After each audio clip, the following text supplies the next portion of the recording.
معزز سامعین کرام، السلام علیکم۔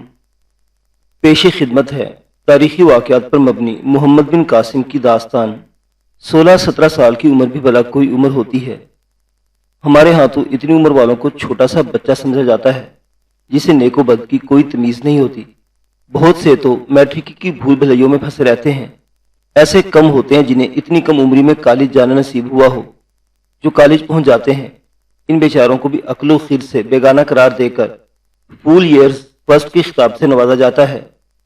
لیکن حیرت اس وقت ہوتی ہے جب تاریخ کے سنہرے اوراق پر محمد بن قاسم کا ہنستا مسکراتا ہوا چہرہ نظر آتا ہے۔ چہرے پر بلا کی معصومیت ہے، لیکن کشادہ پیشانی اور آنکھوں کی غیر معمولی چمک دمک سے اندازہ ہوتا ہے کہ ایک بحر زخار ہے جو اس کے ذہن و دماغ میں سمو دیا گیا ہے، جہاں تک کسی عام انسان کی نظریں نہیں پہنچ سکتی۔ چٹانوں، پہاڑوں اور سمندر کی اوٹ کے باوجود اس کی نظریں وہاں تک پہنچ جاتی ہیں۔ نہ صرف پہنچ جاتی ہیں بلکہ یہ بھی سمجھ جاتی ہیں کہ نشیب کہاں ہے اور فراز کدھر ہے۔ اتنی عقل و دانش! 15 سال کی عمر میں دین اور دنیا کے سارے علوم و فنون سے آگاہ ہو چکا تھا، بلکہ یوں کہنا چاہیے کہ مہارت حاصل کر چکا تھا۔ شیراز میں بغاوت نے سر اٹھایا تو چچا نے بڑے بڑے تجربہ کار، معمر اور زمانہ شناس افراد کو نظر انداز کر کے بغاوت کا سدباب کرنے کے لیے اپنے کم عمر بھتیجے کو بھیجا، جس نے اپنی عقل و رسا سے مہینوں کا کام چند دنوں میں انجام دے ڈالا۔ سب اشش کر اٹھے۔ خلیفہ نے خوش ہو کر فارس کا گورنر مقرر کر دیا اور چچا نے اپنی نور نظر کو اس کی مناقت میں دے دیا۔ داہر جیسے طاقتور اور خوخار شیطان کو سزا دینے کا وقت آیا تو قرہ فال اسی کے نام پڑا۔ دنیا نے شاید ہی ایسا عظیم جرنیل دیکھا ہو جو بیک وقت کئی محاذوں پر برسر پیکار ہوتا تھا، جبکہ محاذوں کا درمیانی فاصلہ 50-60 فرلانگ سے کم نہیں تھا۔ اور اسی نامور جرنیل کی عمر کیا تھی؟ صرف 17 سال۔ صوفی ایسا کہ جوانی کی راتیں تھی، امنگوں کے دن تھے، لیکن ساری زندگی کسی نامحرم کو آنکھ بھر کر نہیں دیکھا۔ پیش کرنے والوں نے ایک سے بڑھ کر ایک حسین لڑکی پیش کی، مگر اس نے ہر پیشکش کو پائے ہی کارت سے ٹھکرا دیا۔ غازی ایسا کہ ہوش سنبھالنے کے بعد تہجد اور عصر کے نوافل ایک بار بھی ترک نہیں کیے، اور ادب و احترام ایسا کہ کبھی جانے یا انجانے میں خانہ کعبہ کی طرف منہ کر کے نہیں تھوکا۔ غالباً علامہ شبلی نعمانی نے کہا تھا کہ اپنے جن اعمال کو ہم حسنات سے تعبیر کرتے ہیں، محمد بن قاسم دیکھتا تو سیئات پر محلول کرتا۔ مطلب ظاہر ہے کہ ہماری عبادت روح سے خالی ہوتی ہے، جبکہ محمد بن قاسم کی عبادت صحیح معنی میں عبادت ہوتی تھی۔ زیر نظر کہانی اسی محمد بن قاسم کی ہے جس نے سندھ کو باب الاسلام کہلوایا اور اسلام کی سرزمین کو ہند میں ایسی مضبوط بنیاد فراہم کی جسے آج تک کوئی اپنے ہر ممکن کوشش کے باوجود متزلزل کر سکا ہے اور نہ انشاءاللہ رہتی دنیا تک کر سکے گا۔ ہم سب مسلمان در حقیقت اس کا صدقہ جاریہ ہیں، اور یہ ایسی سعادت ہے جو گنے چنے لوگوں ہی کو نصیب ہوتی ہے۔ کوئی نہیں بتاتا کہ چچ نام تھا یا لقب تھا یا کیا تھا۔ نام تھا تو پورا نام کیا تھا، اور لقب تھا تو کس نے دیا تھا اور کیوں دیا تھا۔ مورخ، محقق، دانشور سبھی چچ کو چچی کہتے ہیں، مگر یہ نہیں جانتے کہ چچ کے باپ دادا کون تھے اور چچ سندھ میں کس طرف سے آیا تھا۔ ذات پات سے بھی اختلاف ہے۔ کچھ کہتے ہیں خالص اور کھرا برہمن تھا، اور کچھ کا خیال تھا کہ کھشتری تھا، لیکن سندھ کے باشندوں کی اس محبت اور عقیدت کو دیکھ کر جو انہیں برہمنوں سے تھی، سرزمین سندھ میں قدم رکھتے ہی برہمن بن گیا تھا۔ چچ نامہ صحیح وطن نہیں بتاتا، صرف یہ کہتا ہے کہ چچ سندھ کا باشندہ نہیں تھا۔ گمان ہے کہ ملتان پنجاب یا کاشی یوپی یا پاٹلی پتر بہار سے آیا ہوگا کہ عموماً انہی علاقوں کے لوگ قسمت آزمائی کے لیے دور دراز کی خاک چھانتے تھے۔ عام سندھی سندھ سے باہر جانا تو درکنار پڑوس کے گاؤں دیہات کو پردیس سے تعبیر کرتے تھے، اور بعد ناخواستہ شدید ترین ضرورت ہی کے تحت اپنے علاقے سے باہر نکلتے تھے۔ بہرکیف چچ کہیں کا بھی کیوں نہ ہو، ایک بات پر کم و بیش سبھی متفق ہیں، راجہ داہر کا دادا چچ کم ظرف، چالاک، مطلب پرست، دغا باز اور نمک حرام تھا۔ جن دنوں چچ نے دریائے سندھ کو عبور کر کے اپنے منحوس قدم وادی اروڑ میں قدم رکھے، راجہ رائے سہائے یہاں کا حکمران تھا۔ اس کے عہد میں بہادروں اور پڑھے لکھوں کی قدر ہوتی تھی۔ بھکر اور ٹھٹا میں تجارت پیشہ عرب مسلمانوں کی، جن کی اکثر تابعین پر مشتمل تھی، چھوٹی چھوٹی یا 2-3 نو آبادیاں قائم ہو چکی تھیں، جن کی مجموعی تعداد 150 سے کم اور 100 سے زیادہ نفوس پر مشتمل تھی۔ تابعین اللہ کے وہ نیک بندے ہیں جنہوں نے حضرات صحابہ کرام رضوان اللہ تعالی علیہم اجمعین کا حالت ایمانی میں دیدار کیا تھا۔ تابعین کی قائم کردہ نو آبادیوں کے باعث کہا جا سکتا ہے کہ 2-4 صحابہ کرام نے بھی یہاں قدم رنجہ فرمایا ہوگا۔ کم و بیش 25 سال قبل حضرت مولانا احمد علی لاہوری علیہ الرحمہ سکھر اور روڑی تشریف لائے۔ انہوں نے فرمایا کہ یہاں کی سرزمین میں ایک صحابی محو خواب ہیں۔ اصل مقام کا پتہ اس لیے نہیں بتاؤں گا کہ لوگ عرس کرنا، چادریں چڑھانا اور قوالیاں گانا شروع کر دیں گے۔ گویا ایک طرف ریگزار سندھ کو چچ جیسے نابکار لوگوں کے قدم گندا کر رہے تھے تو دوسری طرف برگزیدہ حضرات کی آمد سے اسے پاک مقدس بھی بنا رہی تھی۔ ہندو مت اور بدھ مت سندھ کے اصل مذاہب تھے۔ ہندو تعداد کے لحاظ سے بہت زیادہ تھے، لیکن حیرت ہوتی ہے کہ معاش اور سیاست میں بدھوں نے جو اقلیت میں تھے ہندوؤں کو دبا رکھا تھا۔ ذمہ دار، کاشتکار، دکاندار اور ماہی گیر، ویش اور کھشتری حاکم اور عہدیدار ہوتے تھے اور روب دبدبے کی زندگی گزارتے تھے۔ لٹیروں، راہزنوں اور ڈاکوں کی کمی نہیں تھی۔ راجہ رام سائے کی چشم پوشی کے باعث، جس سے اس کی کمزوری اور نااہلی کا پتہ چلتا ہے، وہ بھی مزے کر رہے تھے۔ شودر انسان ہوتے ہوئے بھی انسانوں سے نہیں تھے۔ میلا اٹھاتے، بیگار کرتے، جھوٹا کھاتے اور اترن پہنتے تھے۔ ان کا قتل معاف تھا اور ان کی لڑکیاں طبیعت گوارا کرے تو دوسری ذات پات والوں کے لیے جائز اور حلال تھی۔ اشلوک پڑھنا تو درکنار، ان کے اشلوک سننا بھی ممنوع تھا۔ ذمہ دار اور بڑے کاشتکار سوروں، کتوں، گایوں اور گنڈوں کو بڑے چاؤ سے پالتے تھے۔ بھیڑوں اور بکریوں کے ریوڑ عموماً بنجارے رکھتے تھے جو موسم سرما میں خشک پہاڑیوں سے اتر کر میدانی علاقوں میں آ جاتے تھے، اور بنجاروں کے دو بڑے طبقے تھے۔ ایک طبقہ سورج سے اپنا رشتہ جوڑتا تھا اور سوریا ونشی کہلاتا تھا۔ دوسرا طبقہ چاند کی اولاد اس لیے چندر ونشی کہا جاتا تھا۔ ان کے مرد و عورت دونوں ہی خوبصورت ہوتے تھے۔ جتنے خوبصورت تھے اتنے ہی لڑاکا اور خونخوار تھے، جن سے سب ڈرتے تھے۔ بنجاروں سے وہ بھی ڈرتے تھے۔ دودھ، دہی اور گھی کا بیوپار کرنے والے امیر کہلاتے تھے۔ ان کی اکثریت پنجاب اور مکران سے تعلق رکھتی تھی۔ آمد و رفت اور نقل و حمل کے لیے گھوڑوں، گدھوں اور اونٹوں کو استعمال کیا جاتا تھا۔ بڑی آبادیوں میں ایک مقام سے دوسرے مقام تک آنے جانے کے لیے عام طور پر چھوٹی چھوٹی ڈولیاں اور خاص حالات میں مثلاً تیوہاروں اور تقریبات میں ڈولے اٹھتے تھے۔ انہیں کہاروں کی قوم اٹھاتی تھی۔ سفر کے لیے رتھوں کا استعمال ہوتا تھا، جن میں گھوڑے کم اور سانیاں زیادہ جوتی جاتی تھیں۔ ویشوں اور شودروں کے بین بین دھوبی، نائی، تیلی اور موچی ہوتے تھے۔ ویشوں کی طرح معاشرے میں انہیں کوئی اعلیٰ مقام حاصل نہیں تھا اور شودروں کی طرح وہ ادنا ترین لوگ نہیں تھے۔ آپس کے لڑائی جھگڑوں کا فیصلہ اور بیچ بچاؤ خاندان کے بڑے بوڑھوں سے کرایا جاتا تھا۔ خاندان سے باہر جھگڑا ہوتا یا زیادہ گھمبیر اور پیچیدہ بات ہوتی تو پنچایت موجود تھی۔ پنچوں کا فیصلہ صحیح اور غلط چو چرا کے بغیر تسلیم کرنا پڑتا تھا۔ جو تسلیم نہ کرتا اسے خاندان اور برادری سے خارج کر کے ملنا جلنا ترک کر دیا جاتا۔ سال میں وہ مشکل تمام 1 یا 2 مقدمے ہی راجا کو بھگتانے پڑتے تھے، اور راجا کے فیصلے پر عمل اسی وقت ہوتا تھا جب پنچایت اس کی توثیق کر دیتی تھی۔ ملک میں قید خانہ نام کی کوئی عمارت نہیں تھی، نہ کسی کو قید کرنے کا رواج تھا۔ کوئی خطرناک ڈاکو یا قاتل ہوتا تو اسے باحثیت افراد کی تحویل میں دیا جاتا۔ وہ ہاتھ پاؤں باندھ کر رکھتے اور طرز کھا کر 1-2 وقت کی روٹی کھلا دیا کرتے۔ راجہ رام سہائے کا دور عدل و انصاف کا تو نہیں، البتہ امن و آشتی کا دور تھا۔ لوگوں کی قدر و منزلت ہوتی تھی۔ مال کے بدلے مال کا چلن تھا۔ سکوں کے طور پر کوڑیاں استعمال ہوتی تھی، جنہیں گھڑنے کے لیے ٹکسال کی ضرورت نہیں تھی۔ دریا اور سمندر کے کناروں پر گھڑی گھڑائی مل جاتی تھی۔ عام عورتیں چاندی اور پیتل کے زیورات پہنتی تھی۔ سونا ناپید تو نہیں تھا، لیکن عام لوگوں کی پہنچ سے باہر تھا۔ چھوٹے چھوٹے ٹکڑوں کی صورت میں خزانوں میں رکھا جاتا تھا۔ صرف راجے مہاراجے ہی سونے کے زیورات بنواتے تھے۔ خود راجہ رام سہائے کا ایک بازو بند سونے کا تھا۔ مشہور ہے کہ ان دنوں دریا سندھ کی تہ میں رہنے والی نوجوان جلپریاں چاندنی راتوں میں ساحل پر آ جاتی تھی اور بچوں اور بچیوں کے ساتھ چھپن چھپائی کھیلتی تھی اور منچلے نوجوانوں سے آنکھیں لڑاتی تھی۔ نصف عورت تھی اس لیے انہیں مچھلی کی طرح بھون کر کھانا ممکن نہیں تھا، اور نصف مچھلی تھی اس لیے بیوی کی طرح انہیں گھر میں رکھنا امر محال تھا۔ راجہ رام سہائے جتنا شریف تھا، چچ اتنا ہی کمینہ تھا۔ چالاک اتنا تھا کہ لومڑیاں دیکھ لیتی تو لاج اور شرم سے پانی پانی ہو جاتی۔ برے لوگوں کو اچھے لوگوں سے زیادہ اچھا بننا آتا ہے۔ چچ کو اس فن میں خصوصی مہارت حاصل تھی۔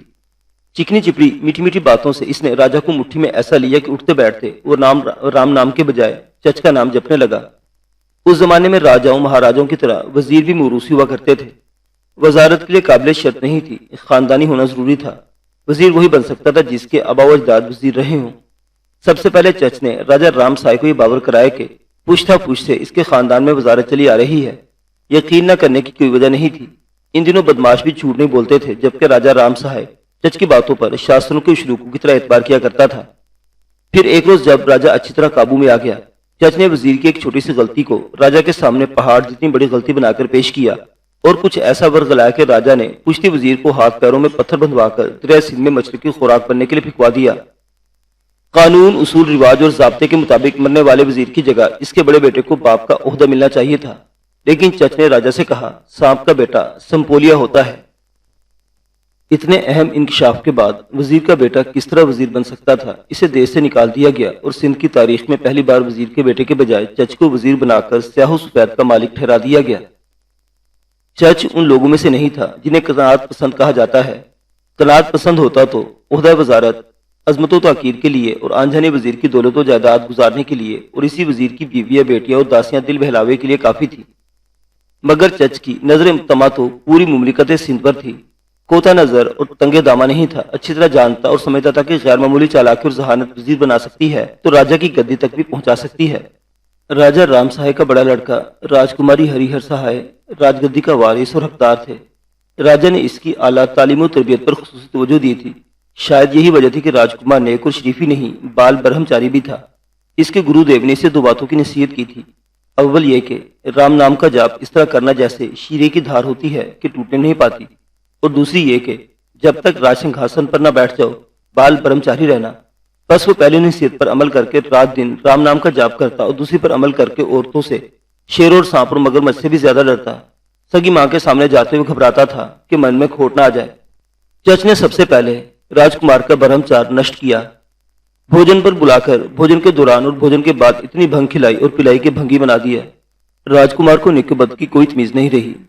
رات ہی رات میں اس کے لیے اچھی طرح سکھائی پڑھائی داسی چھوڑ دی۔ داسی نے حسب ہدایت پوری رات راجکمار کی خوب اچھی طرح سیوا کی۔ صبح ہوئی تو برا ماننے اور غصہ کرنے کے بجائے راجکمار چچ کے قدموں میں گر گیا اور پاؤں چوم چوم کر التجا کی کہ کسی کو برہمچاریہ کے نشٹ ہونے کا علم نہ ہونے پائے۔ اس کے بعد دعوتوں کا کبھی نہ ختم ہونے والا سلسلہ شروع ہو گیا۔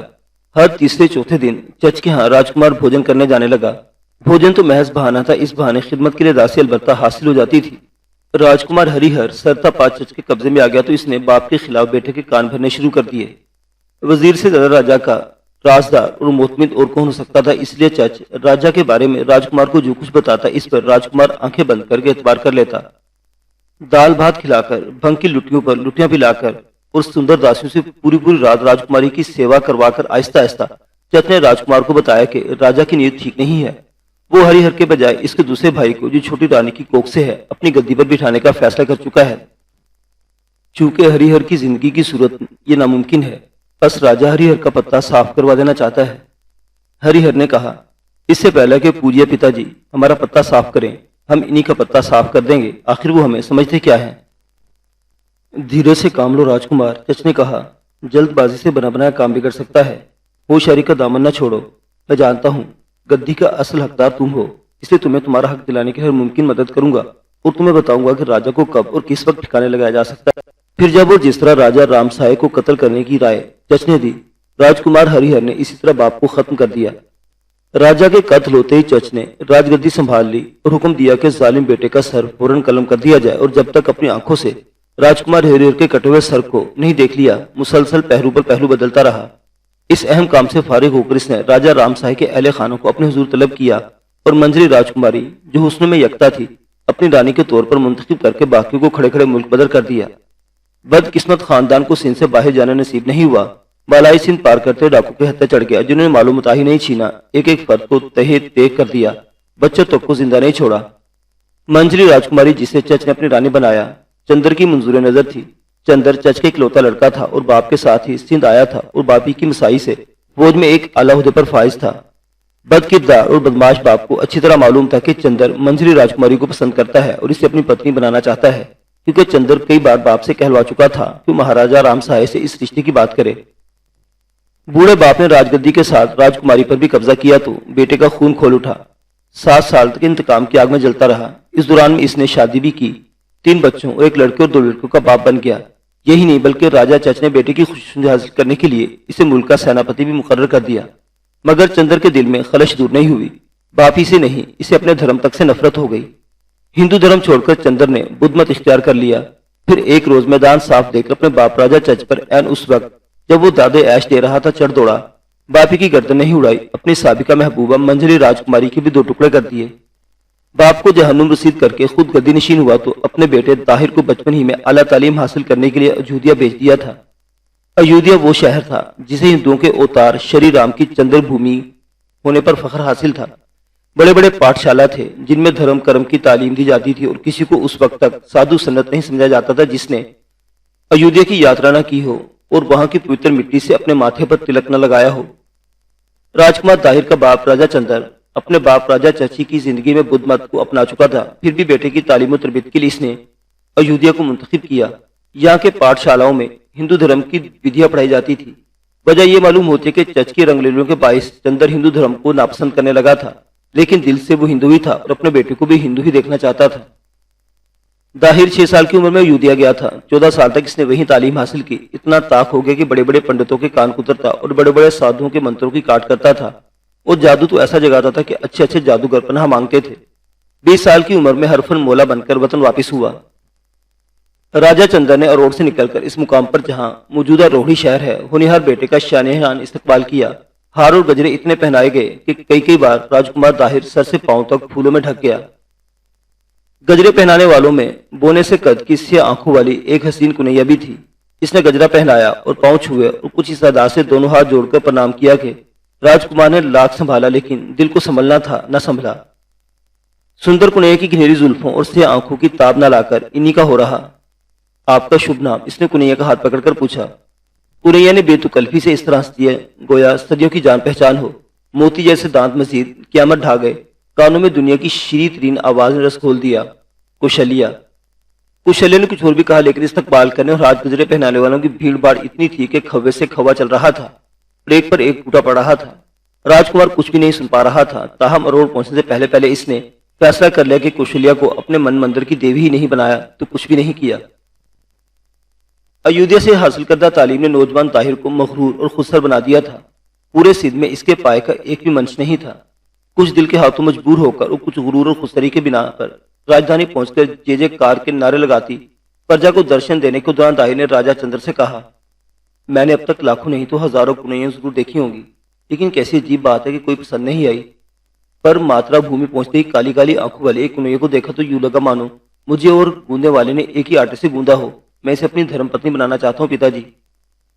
رام چندر نے ہنستے ہوئے کہا، بس اتنی سی بات، اس کا نام پتہ بتاؤ میری جان اور سمجھ لو کہ وہ تمہاری ہوئی۔ داہر خواب آگ ہی لہجے میں بولا، اس کا نام کوشلیہ ہے کیا؟ داہر اسی لہجے میں کہتا رہا۔ اس سندری نے گلابی ساڑی باندھ رکھی تھی، چولی کا رنگ لال تھا، بالوں کے جوڑے میں سفید پھول گندے تھے۔ بس داہر بس، راجہ نے ہاتھ اٹھا کر کہا، مورخ، تو جس کنیا کو پتنی بنانے کی بات کر رہا ہے وہ تیری ماں جائی ہے۔ تو نے اور اس نے ایک ہی ماں کے پیٹ سے جنم لیا ہے۔ باپ کے انکشاف پر داہر کو اپنے سینے میں خنجرتا اترتا محسوس ہوا۔ کوشلیہ میری بہن ہے؟ ہاں میرے پتر، کوشلیہ تیری بہن ہے، راجہ نے جواب دیا۔ پر چنتا کیوں کرتا ہے؟ سندھ میں سندریوں کو کال تھوڑی پڑ گیا ہے، ایک سے بڑھ کر ایک سندری یہاں موجود ہے، جس طرف بھی اشارہ کرے گا اسی روز اسے تیرے حوالے کر دیا جائے گا۔ گیانی دھیانی بیٹا شاستروں کی ساری ودیا کو بھول گیا، معصومے سے بولا، کیا بھائی بہن سے بیاہ نہیں ہو سکتا؟ راجہ چندر نے حیرت سے بیٹے کی طرف دیکھا مگر بیٹا اس وقت اپنے ہوش و حواس میں نہیں تھا۔ خیالوں میں گم سوچ رہا تھا کہ جو بات جانوروں کے لیے باعث ننگو نام نہیں ہے وہ انسانوں کے لیے کیوں ممنوع ہے؟ انسان ہو یا حیوان، سب کے لیے قانون فطرت ایک ہی ہے، اور اگر ایک نہیں تو ہونا چاہیے۔ میں کسی بھید بھاؤ کو ماننے کے لیے تیار نہیں۔ دنیا کی بڑی سے بڑی طاقت بھی میرے عزم کی راہ میں مزاحم نہیں ہو سکتی۔ میں کوشلیہ کو اپنی پتنی بنا کر رہوں گا، آج نہیں تو کل اور کل نہیں تو پرسوں۔ اسے بہرحال میری پتنی بننا پڑے گا، کسی میں اتنی ہمت ہے کہ میرے ارادے میں حائل ہو سکے۔ معزز سامعین حضرات، ہندوستان کی یہ قدیم داستان ابھی جاری ہے، بقیہ واقعات اگلی قسط میں دیکھتے رہیے۔ History of kingdom. اللہ حافظ۔